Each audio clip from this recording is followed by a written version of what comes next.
What's up, guys? We're going to go into a single arm KB squat movement breakdown. So a single arm KB squat is going to be from that rack position. If you don't already know you're clean, then you'll just get the bell up as safely as possible. I recommend doing a cheat clean. That's just both hands on the bell, long spine. We're just going to get a nice hike back and then finish the hips to rock it up into this rack position. Rack position, thumb to collarbone is a nice starting point, elbow at rib cage-ish, all right? Anywhere in there will be a good single arm squat, single kettlebell squat. From here, you're gonna adopt whatever is your squat with distance. If you don't know, then I recommend a little bit wider than shoulder width. Toes pointing slightly out is what works for most body types. Some may be straightforward, some may be a little wider out depending on your wear and tear and how your anatomy affects your squatting. From here, you can see that I'm starting to kick out because I'm holding this load for a little while. You're gonna brace and square up. I like to bring my opposite arm out and I generate tension to match the bell's tension on the opposite side. Sometimes I'll point forward. Next, I pull myself down into my squat. So I imagine that gravity is reversed and I'm hanging from my feet like a bat, right? And then you're gonna pull yourself down into your squat. Push the ground away to stand back up, finish the hips.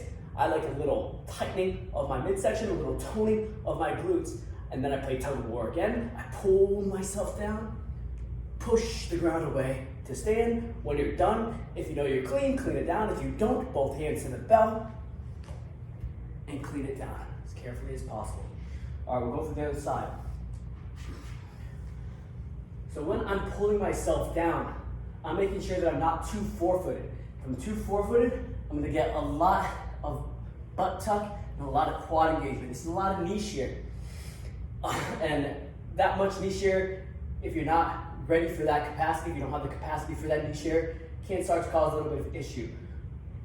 I like to think about hips having a string, pulling them back, and knees having a string, pulling them forward, and drive my elbow slightly up to keep my spine long. So let's go. Hike. We're in that rack position, and I have the hips getting pulled back as the knees get pulled forward as I pull myself down into the squat. And push the ground away to stand. You see how as I went down, my elbow went slightly forward. So I'll show you again. I'll pull down. As I go down, my elbow goes slightly forward. Push the ground away, and it comes back to my rib cage. This is just like if you're familiar with a front squat on a barbell. So front squat rack on a barbell, the elbows are forward so that you keep the spine as vertical as possible. That way the load stays in your center of gravity. If I don't, that load's gonna take me forward and you're gonna dump the bell, especially when you get heavier. Let me show you what I mean. So if my elbow stays by my side and the load starts to get really heavy and I go into a squat,